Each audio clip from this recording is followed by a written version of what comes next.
Inaugural Keynote Speaker Series live discussion with Dr. Ann Turnbull.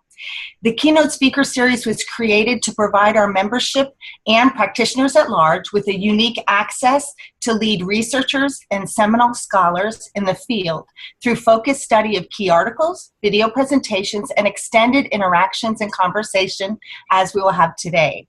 This live discussion was one way to enable those unable to attend the conference to engage in enhanced and focused discussions with leading scholars. In fact, we had one person who, or actually two, I believe, who stated for us that that was the reason why they're joining us today, was because they weren't able to attend the conference. So we're really glad that they're able to take advantage of this opportunity. A little bit about our participants, I think it's helpful to know. Over half of our participants are full or part-time faculty. In fact, I think we're almost at 75% with that. We have one teacher practitioner and 3 doctoral students. The states represented in this discussion is really exciting. It goes from Florida to Pennsylvania and Vermont, Colorado, Kansas, Missouri, Illinois, Texas, and California. So we've got a wonderful smattering across the country. I just want to give you a brief sense of the online protocol that we'll be following today, and Suzanne began that a little bit.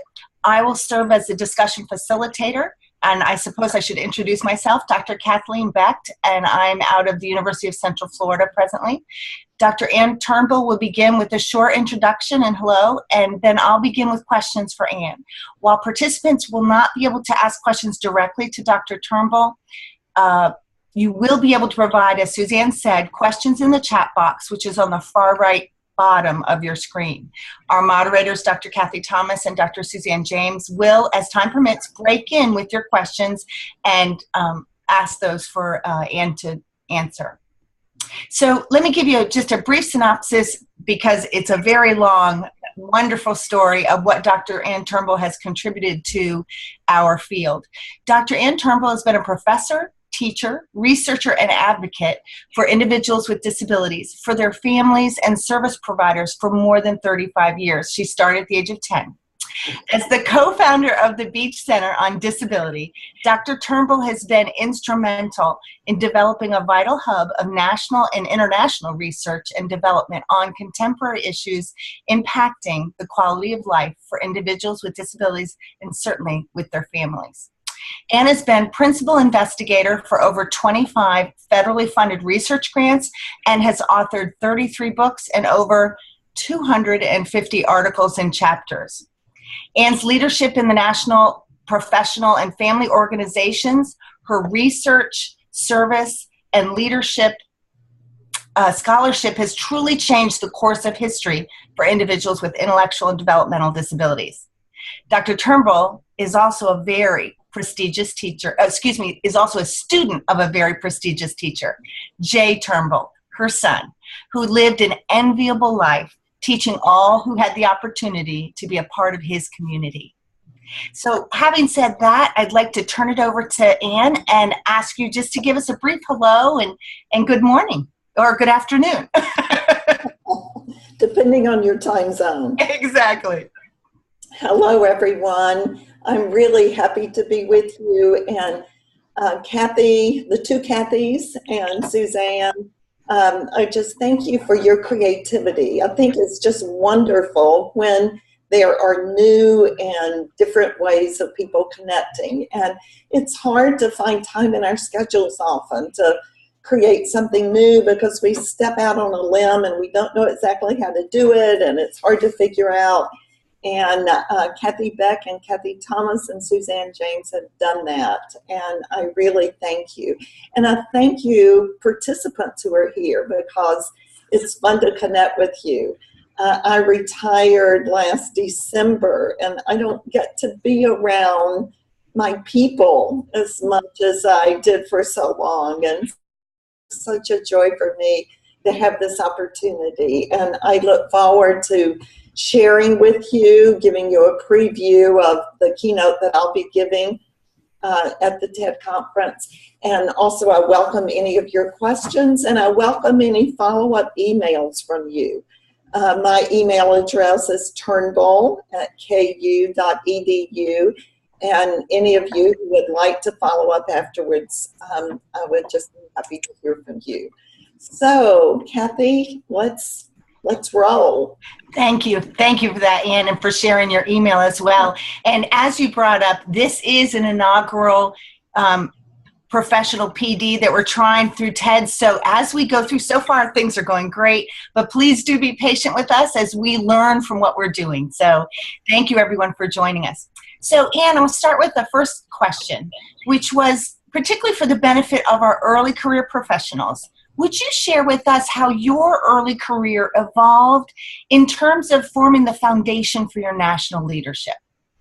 Kathy, I'd be happy to. When I roll back time and think of my early career, let's see, I finished my doctorate in 1971. And so you think about that time frame. That was just 4 years before IDEA was passed, and 6 years before it was implemented. So it was such a fertile time in the field.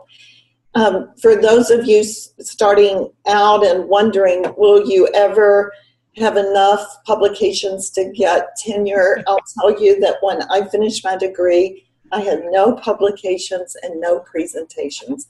My vita was 1 page long. That included my birth date, other relevant information like that, and references. So 1 page, and so no matter wherever you're starting, you probably are starting far more advanced than I started. So I want you to know that.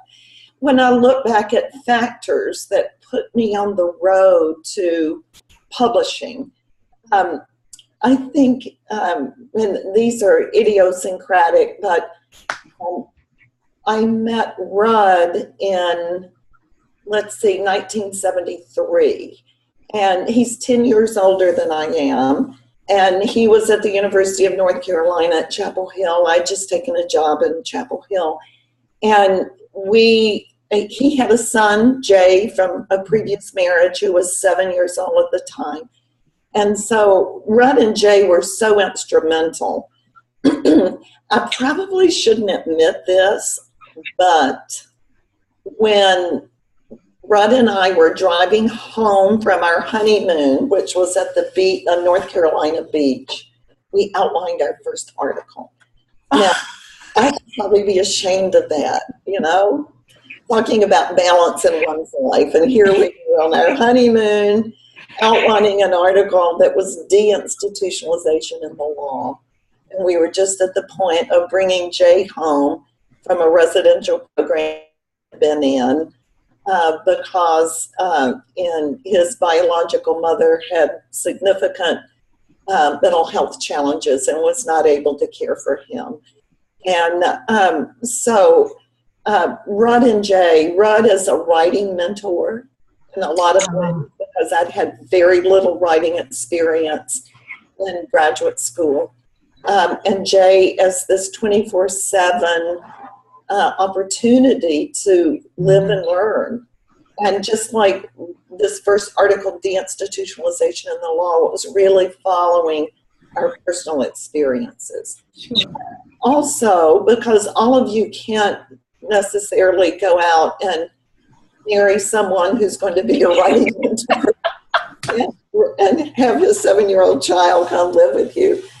So the times were ripe, you know, in terms of being on the brink of a revolution. You know, in a lot of ways, Rudd and I were fortunate to be in the right place at the right time. But I think something that is within everybody's potential is, when I look back, I've hardly ever done anything alone. Almost everything that I have done has been in partnership with other colleagues. And I think that I just encourage everyone. So much of my work focuses on family-professional partnerships. Mm-hmm. The very same elements that make such a good family-professional partnership make a good professional-professional partnership. And that's communication and equality and commitment and respect, all of those same things. And when I look back, Rudd was an early collaborator. Bonnie Strickland was my right-hand partner in a lot of my early work. Students all along were writing partners. But and one other thing I want to say, just like this seminar, when I think about early career, I think of how many times I stepped out on the limb of uncertainty. And I didn't know how to write a book. Why in the world a proposal into book publishers to see if I could write a book on what was then called mainstreaming? I didn't really know a lot about mainstreaming either, or book writing.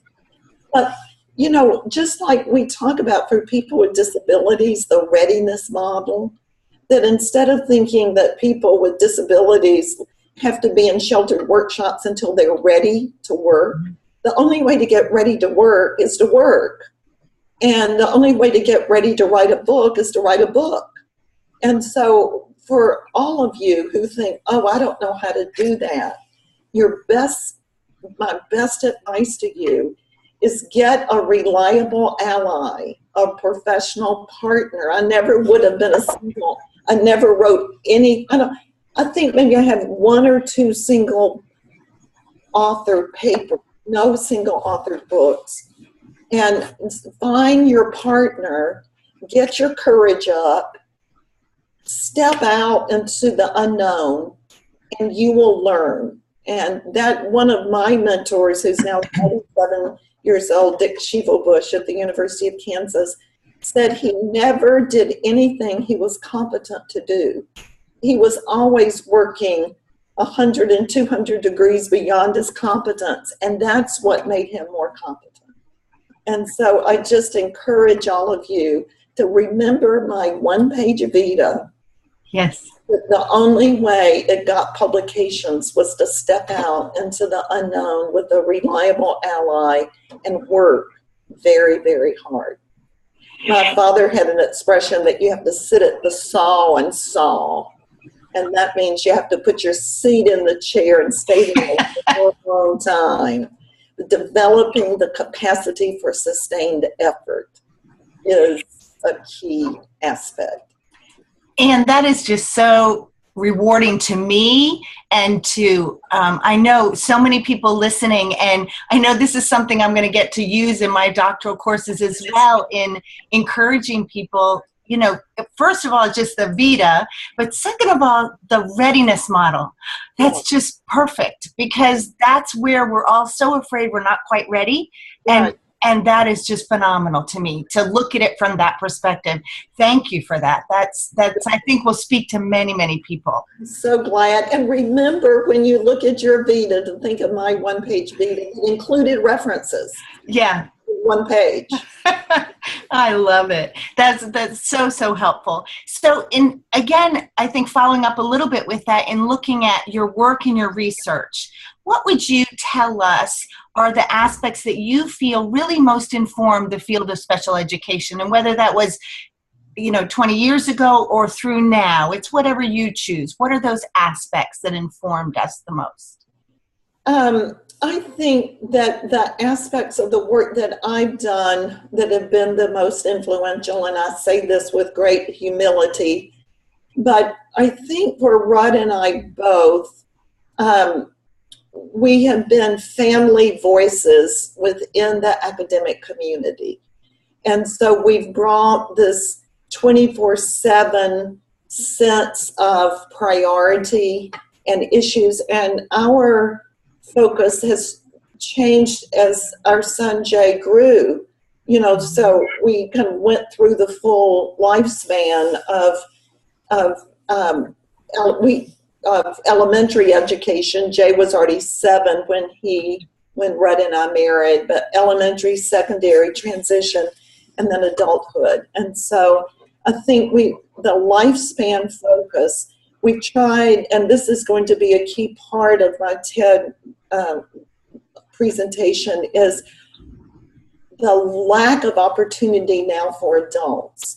That as hard as we work at elementary and secondary levels and transition, there's still this huge cliff of adulthood.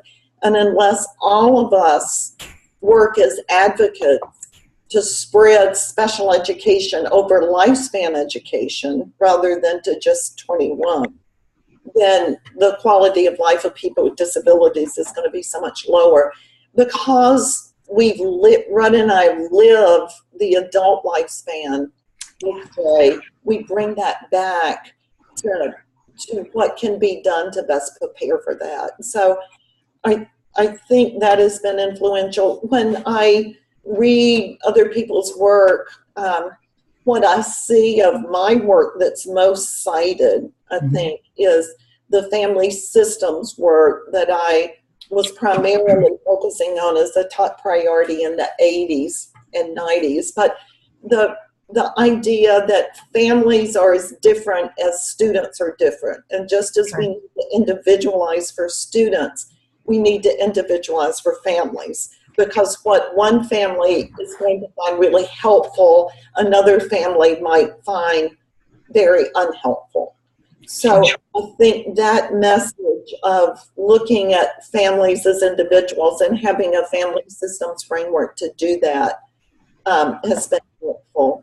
And then one of the things I'm really proud of when I look back, there are a lot of things I'm not proud of, but one thing that I am proud of is the template of the books of our textbook, Exceptional Lives, which is an introductory text to special education, and our family textbook, Families, Professionals, and Exceptionality.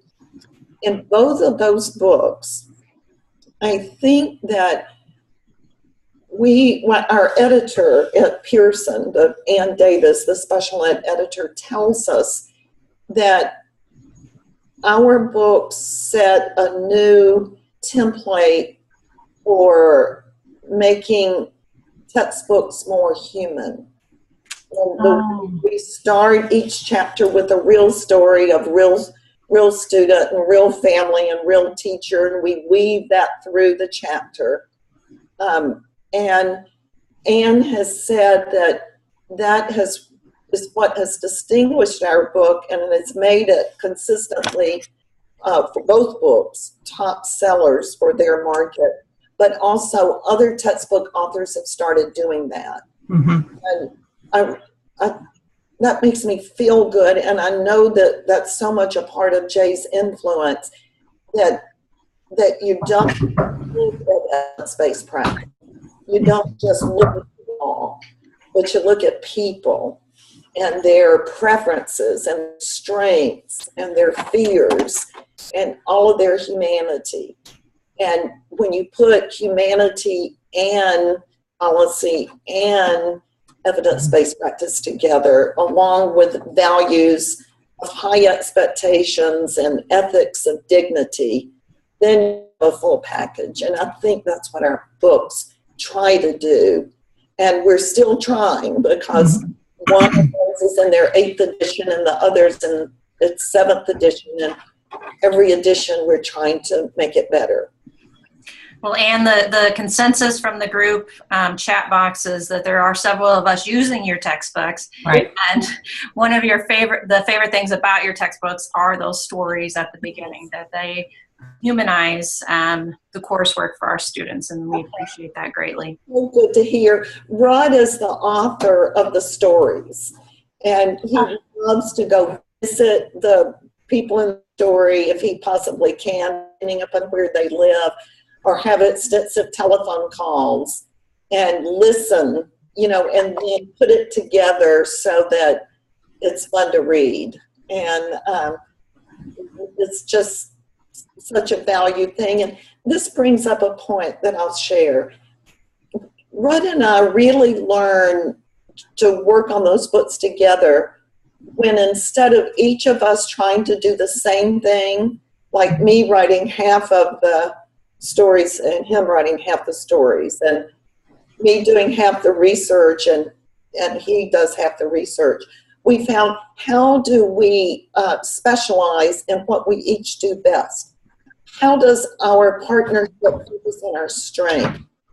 And that's something I'd really encourage people to do in their career, is to not just partner, but in the partnership, figure out who is best at what, and then everybody, you don't have everything according to every task. Gotcha. You assign tasks to split the work according to who's best at it. And in our class, what Rudd was best at, where I was best at updating and finding the latest research. So, well, the stories definitely provided context for our understanding, and that was the group chat definitely agrees with that. I think that also, you know, as you mentioned, provides such a personal understanding for many teachers who don't have that knowledge base. They can't. And Right. so you're providing them with, you know, kind of just a little peek into families right. to at least get a beginning sense of what's going on behind those doors. That it's not necessarily, doesn't feel safe for families to share until they get to know their teachers. So thank you for that. I think that is something that many of our participants talked about, and I think that touches a lot of those who are reading those books. Well, you know, as another segue, that just takes us right into our next question. And you talk a little bit, and more recently, because you spent more time with Jay in his adulthood than prior to that. But it's been my experience that it's difficult to know how to teach our students with mild and intensive support needs if the educators don't have a vision for the possibilities of the students' citizenship after high school. Right. So what should educators be encouraged to vision for their students with significant support needs regarding their post-school life via an inclusive lifespan? What should we tell them it should look like or could? Right. I think that's so important. I think of Madeline Will. Madeline was the assistant secretary in the Department of Education during the time when so many things happened under her leadership: supported employment, inclusion, early intervention. Madeline has a son, Jonathan, who experiences Down syndrome.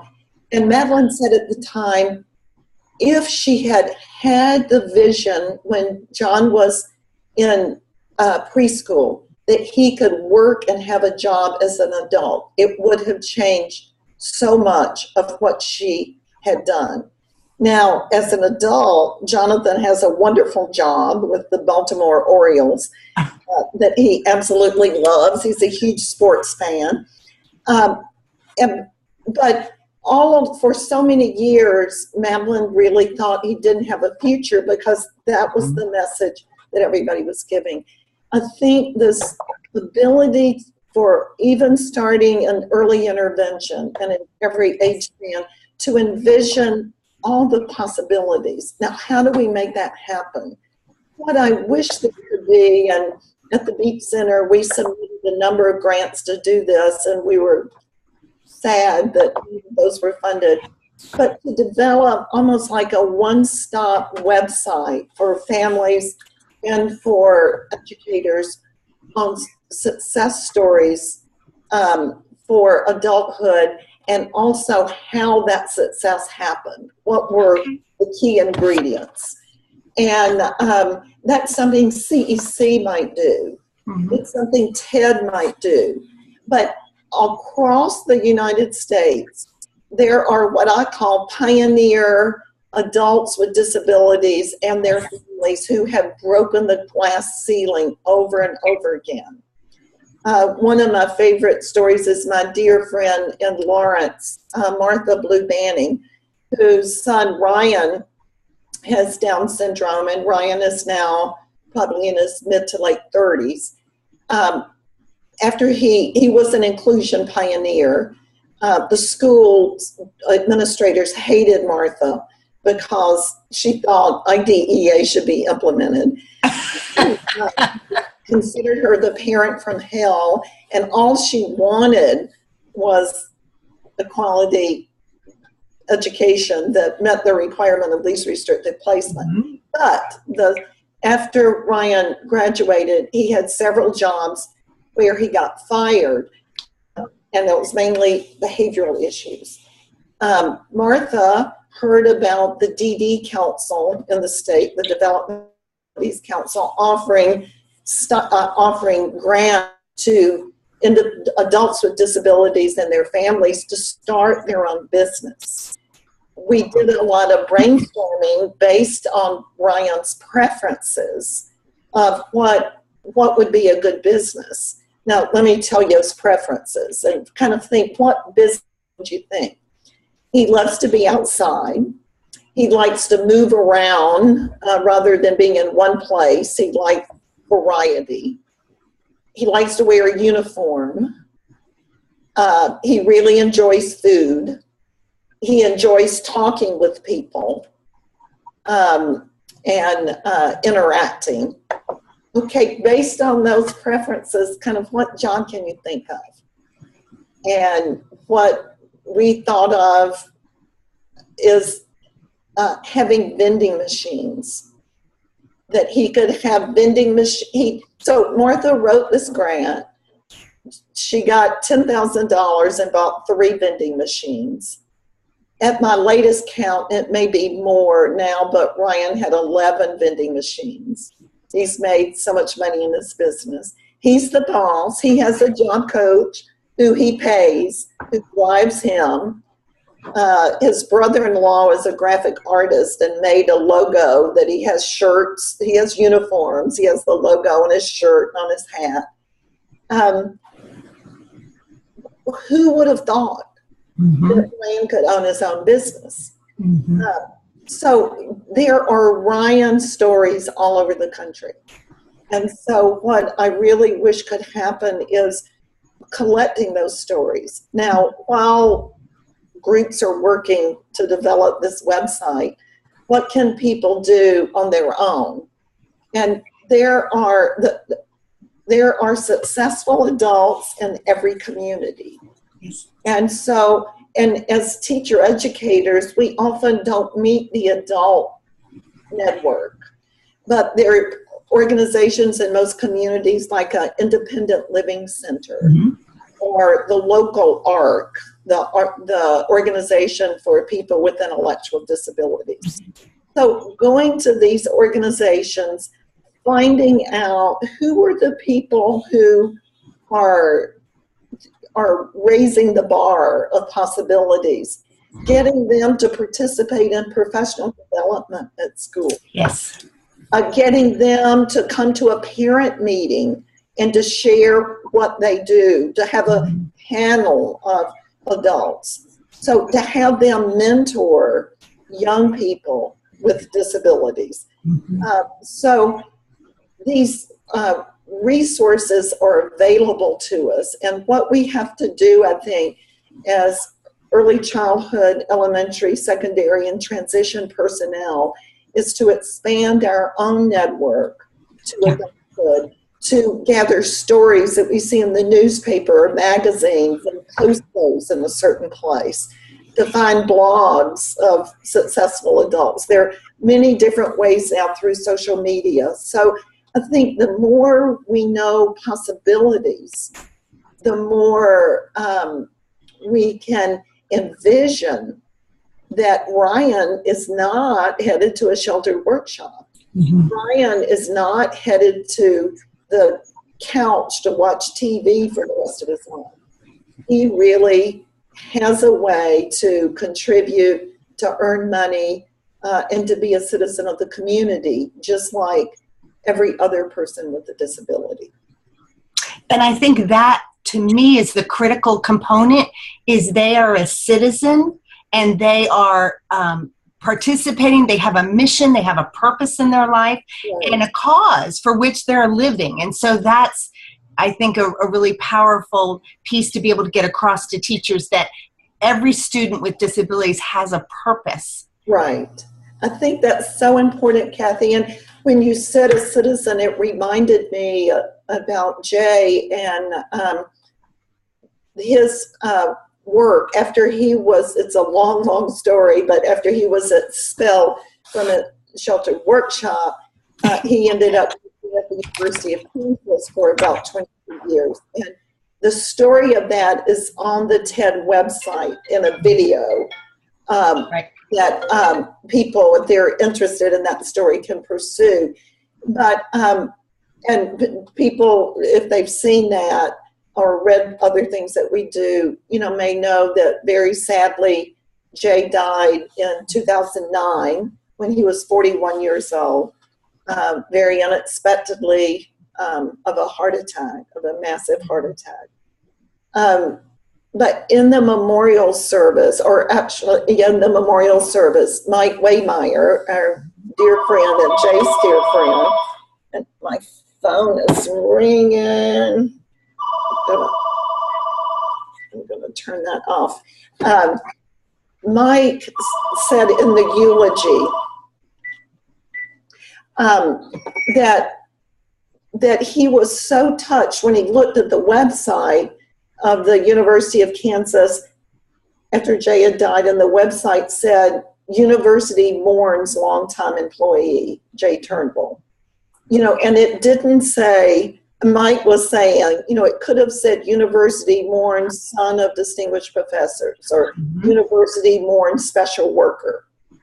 But Jay was so recognized as a citizen, right, as an employee, and that made all the difference in the world.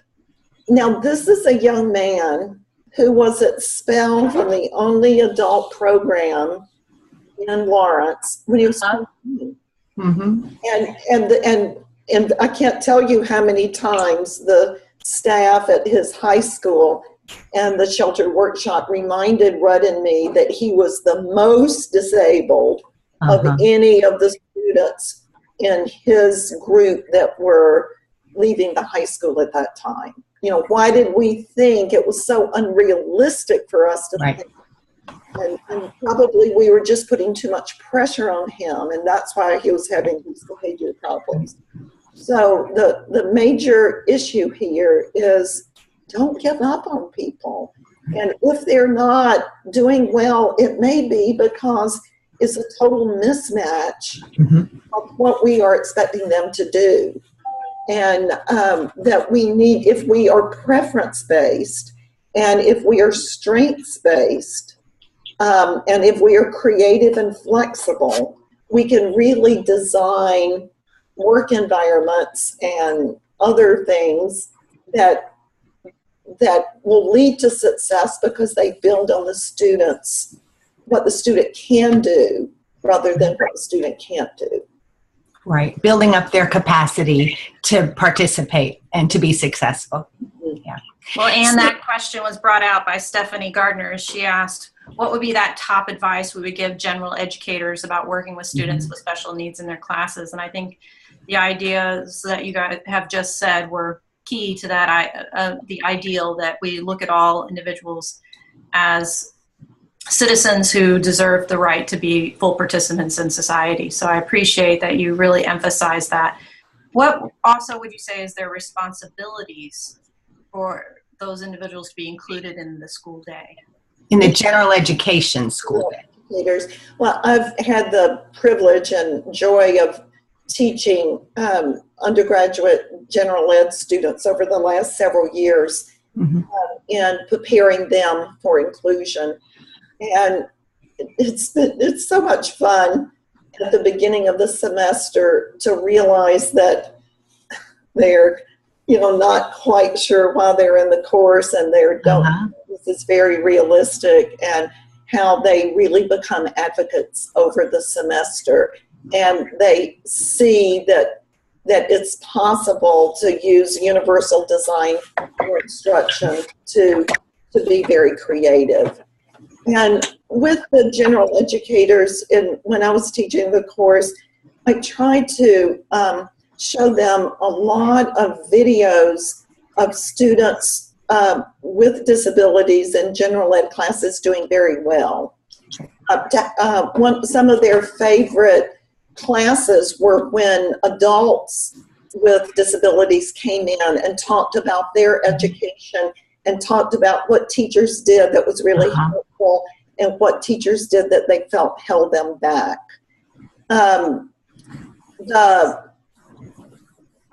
The students just, the more they they got engaged, the more creative they started becoming to think outside the box of ways that they could accommodate. I would really encourage the students, to the extent that they can, to really try to step in the shoes of the person with the disability, see the classroom from their point of view. Mm-hmm. To step into the shoes of the student's family and see it from their point of view. We really worked on the development of empathy, of being able to feel the needs and emotions of other people, and to recognize that they have such an opportunity to not only put that student on the road to inclusion for the year of their instruction, but to put that student on the road to inclusion for the rest of their lives. Right. And I found, over and over. Oh, come on. With recognizing that their responsibility was to teach all students, and that all students have strengths, and all students have gifts, and all students, including the most gifted and easy to teach student in the class, has challenges. Yes. So how you kind of meet students where they are. I so agree about giving our future teachers the opportunity, if at all possible, to interact and meet with young adults who have gone through the school system to talk about their experiences. I think that's so powerful. And I think my son, in fact, he's talked to preschool teachers, and he's talked to college students just across the board, as well as, sixth grade students, about having a disability. And one of the things that I think really helps the teachers is to hear about their elementary school experience of this young man, and then see him now, because he was a runner, he was an eloper, he was, couldn't read, but then to see where he's come, I think if they can see that's possible, right, then I think we have got them, if you will. So I think that kind of a progression really helps. Wonderful. Kathy, tell us what he's doing, what his name is. Pete. And what is Pete doing now? Pete's 25, and he has a job at Pollo Tropical. Unfortunately, it's a token job. He only works 1 day a week, but it's a start. He's been there for 3 years. He's had a couple of other jobs that he was fired from for behavior, which was more than appropriate for him being fired, and we just use that as a teaching opportunity. And then right now he does a lot of volunteer work, walks to the Y on his own, volunteers at the Y, calls for his medicine to be reordered. He really does a lot of, and then he will tell you he's a self-advocate for other people with disabilities. Wonderful. So give Pete my warm regards. I will, but I think those are, like you say, there are families in every community that are there that can be those resources for our teachers. Right, absolutely. Thank you for sharing that, Kathy. You're welcome. And now you know why I'm just so thrilled to be talking with you, and so many of us are, I'm sure. So another question then that we've talked about is, you've spoken in some of your articles and videos about the crucial importance of reciprocity in relationships. And I think that's been one of your really key points across your writings. What does relationship reciprocity look like within the school environment, and how can we encourage teachers to implement it, engage in it, and teach it? Well, thank you for bringing up that. And for those of you who have not had a chance to see the video of mine that's posted on the TED website, in that video I really make a case and give a lot of examples of why I think building relationships with others is such a lifeline for people with disabilities. Rudd and I often say it's the greatest social security you know, to have people who are devoted to you. And for us, in any area of our life, with our professional colleagues, with our marital partners, with our children, it can't all be one way of being the getter all the time, but we have to be the giver. And what goes around comes around. And we really discovered this most dramatically with Jay when, after he had been expelled from the shelter workshop, and when we invited a group of friends and allies to come together on a monthly basis to do problem solving and planning that would enable Jay to get a wonderful life that he loved to live. And all of these people were amazing. We would come together, and our group stayed together for, 4 to 5 years. But what we realized in doing that and inviting people to help us, that it couldn't just be about Jay. And so when we came together, it was celebrating the birthday of anybody in the group. It was caring about other people's joys and their sadnesses. It was letting people know how much their support was making a difference for Jay. So it was this giving back all the time. When we think about school and taking that to a school level, think about peer tutoring. And I'm thinking when Jay's best school experience was at Walt Whitman High School in Bethesda, Maryland, his last year of public school, when he had Mary Morningstar, who is now the faculty at the University of Kansas as a teacher. And Mary was absolutely great. And she had a lot of peer tutors working with Jay, and the peer tutors were great. But then the issue comes, how does Jay give back? Right. Are you always the tutee? Right. Do you ever get a chance to be the tutor of other people? One of the things that Mary did so wonderfully was make Jay a football manager. Up until that time, we had never seen Jay as capable, even though people thought we were unrealistic. We had never really seen him as capable of being a football manager.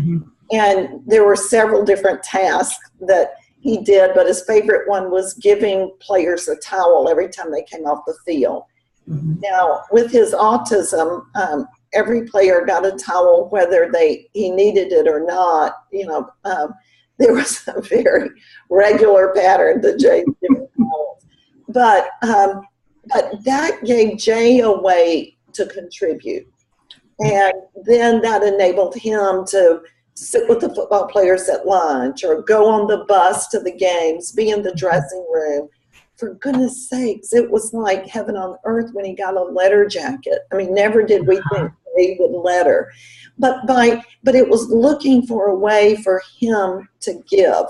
Another thing that we tried to do in support of Jay and reciprocity is with the students who were his best peer tutors, could we write a letter for them for their college application? Oh, yeah.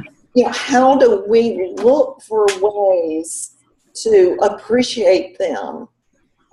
We could brainstorm with Mary about, are there opportunities in the school newspaper, to highlight the students and give them recognition for what they're doing.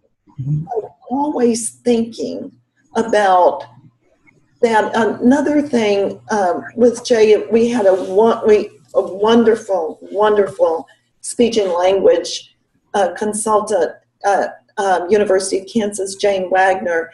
And Jane and her practicum students would work with Jay on his conversation.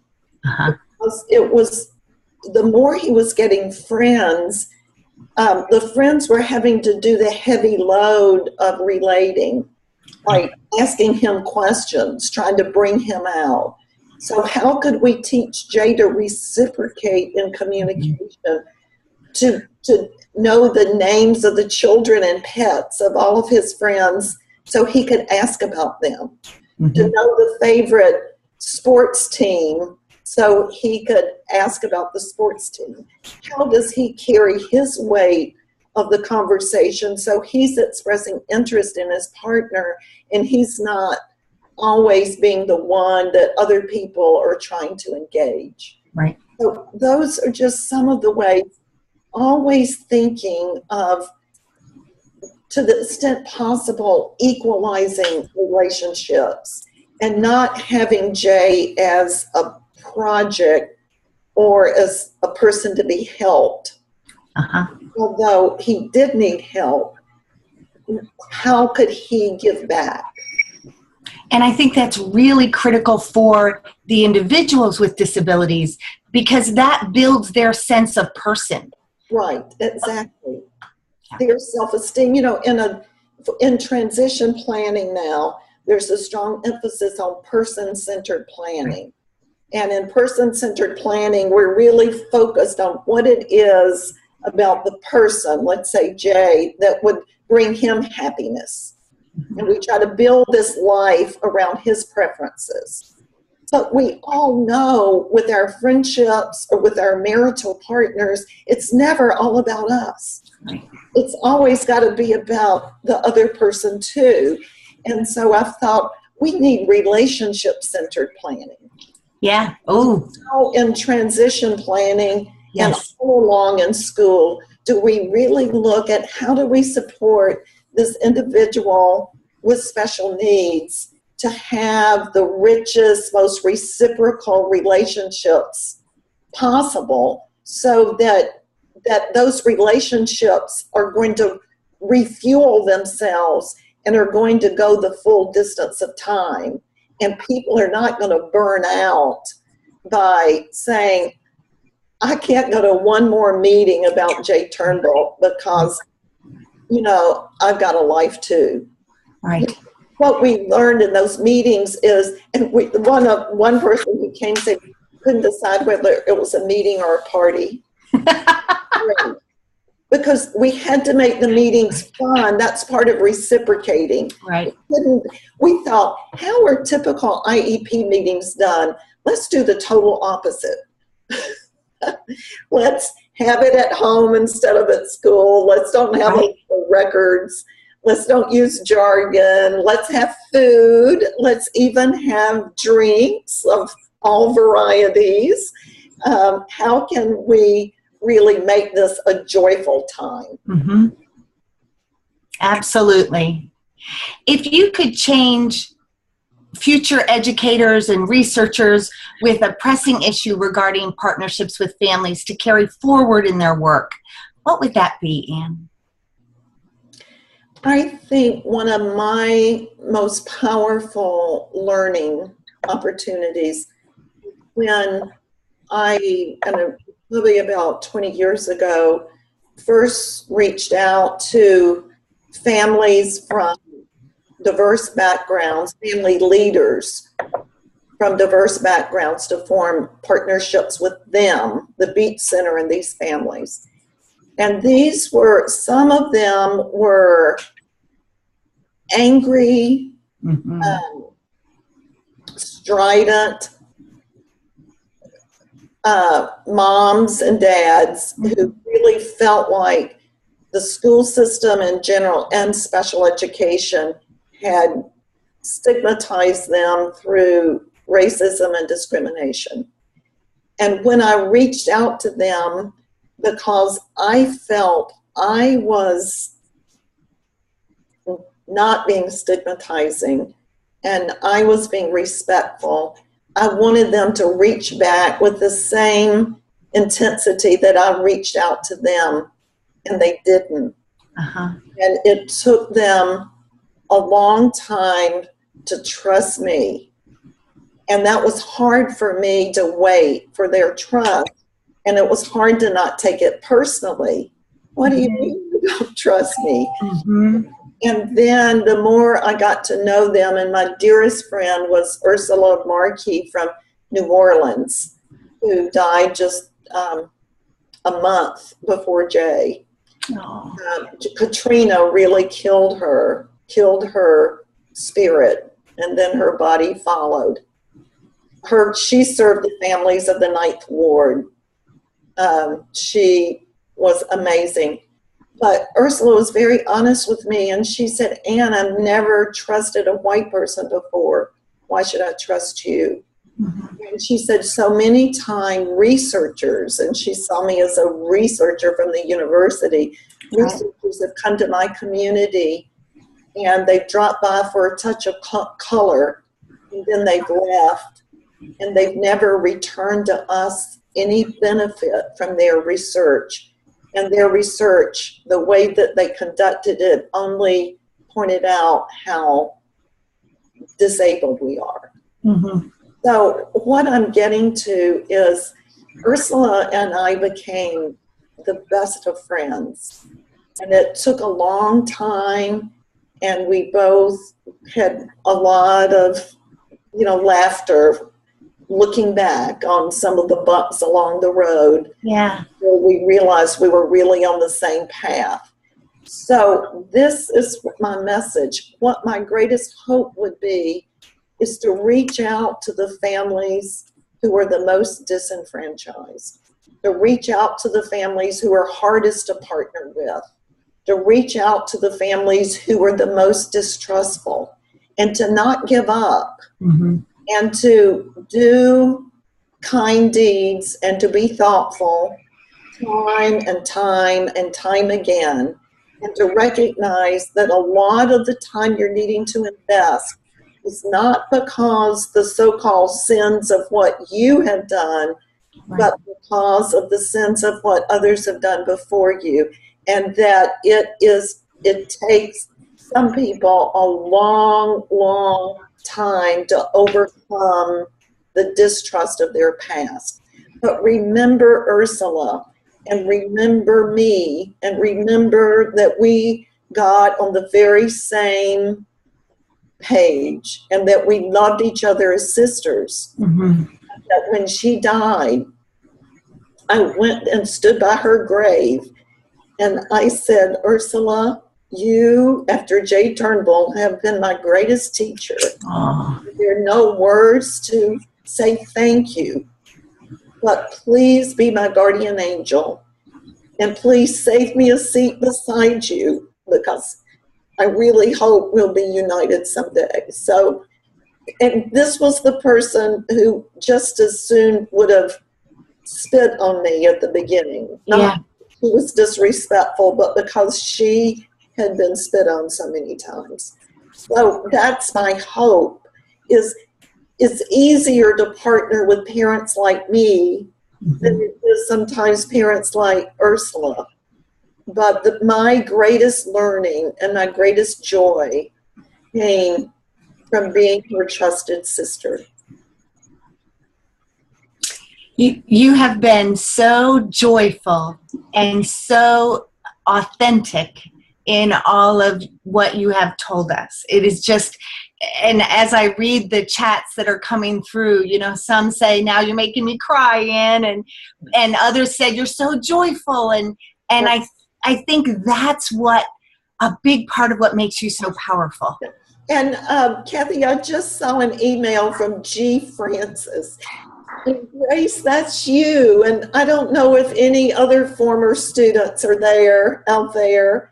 Shauna, you might be on, and others, but Grace, Grace is now an assistant professor at the university, at George Mason University, and she demonstrated such an amazing ability to be a partner within the cohort of doctoral students and with Rudd and me, and we respect her, we love her, and she's going to do great things for families. So you go, girl. She said, we're here, and hugs and kisses. I feel the same, Gracie. I feel the same. And Grace, look, I have Grace's little girls.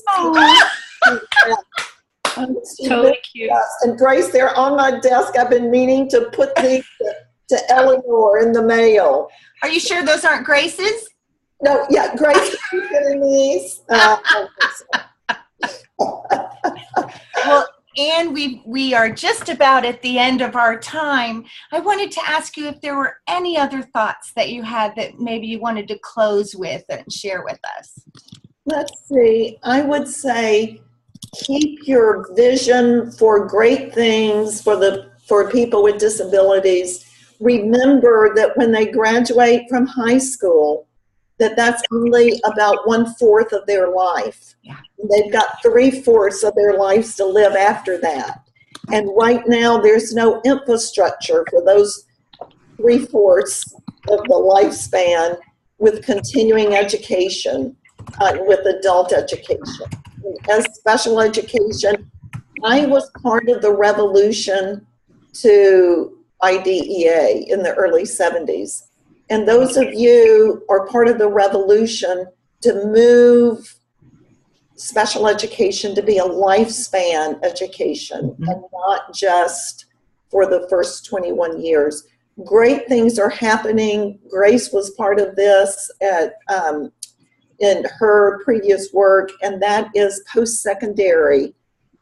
There are more people with significant disabilities getting to go to college and universities now, and that's great. And we need to keep that up and beyond.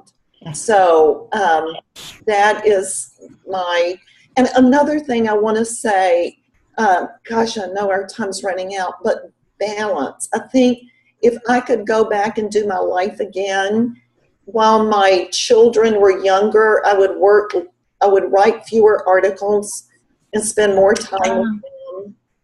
And you don't ever get those years back. And now it's great to be retired and to have grandchildren that I can fully invest in. I've told my daughter, Amy, who is finishing her PhD at the University of Chicago and has 3 children, you can have it all in your life, but not at the same time. So in retirement, I can fully invest in grandchildren. I can fully invest in my wellness and health, where I couldn't do that as in the same way in other lifespan stages. So time does run out. And as women and as men, but as we don't have role models of what that balance is of work and family. But for those of you with young children, go home and tonight, don't even think of your to-do list. Be fully present with them. And that's one of my wishes for you. Oh, and Kathy Thomas says, everyone listen to that. And another one said, they have a small child and they're so glad to hear that. So those are just wonderful bits of wisdom. We thank you so much, Anne. You've got time and time later for articles, and you'll still need to do some of those now, but be present without a to-do list on your mind. Well, I would like to share, if you would like to share this discussion with Anne, by next week we'll have it posted on the Keynote Speaker Series website, and I know that Suzanne has put that on the chat. And if you weren't able to get, if we weren't able to get to your questions, although I believe we got to all of them, please post them in Dr. Turnbull's web chat, which is on our same Keynote Speaker Series website. And we'll do our best to get them answered. We'll send them on to Anne and get those answered for you. So please don't hesitate. Yes, Anne. And Kathy, I just saw Shauna Haynes' email, and Shauna was in the cohort with Grace. They both are amazing. Shauna's at University of Vermont, a wonderful mother, wonderful professional, and she and I are involved in a couple of writing projects just as we speak, right, Shauna? And so it's these people in my life, there's just no words to convey the respect and affection and hope for the future that I have from the students that I've had the privilege of spending lots of time with and learning a lot from them. So you go too, Shauna. Shameless plug here, Anne. The Teacher Education Division Professional Development Committee is working very hard to create these relationships for research and practice, and even just for mutual support.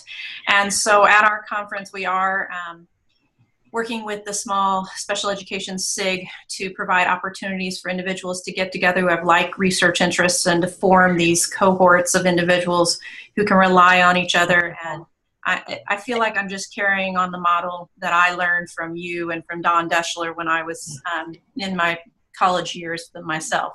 So thank you for reinforcing that idea that it's going to take all of us working together and collaborative, which is to move the field forward.